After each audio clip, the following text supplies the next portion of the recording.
දෙසැම්බර ප්‍රදේශයේ තවත් මේ නායකයෙකු ප්‍රදේශයක් තමයි උඩවැල ගම්ප්‍රදේශයේ අර ඉහළින් පේන්නේ දෙහිගොල්ල කියන කොට්ටාසය. ওই දෙහිගොල්ල කොට්ටාසේ හරිම රමණීය ගමක්. අද ඒ වර්තමාන තත්ත්වය තමයි ඔබට මේ දඟුල් ලැබේ නාය ඇවිල්ලා මෙතන ලස්සන වෙල්යායක් තිබුණේ. වෙල්යාය සම්පූර්ණ යට වෙලා දැන් ඔය වෙනම නිර්මාණයක් කළා. ඔය ගලාන යනවා ගම මැදි.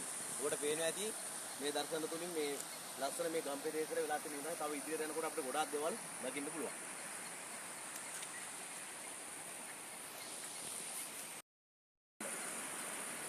ගැලණිකල දියැල තමයි ඉහළින් අපිට මේ දර්ශනය වෙන්නේ.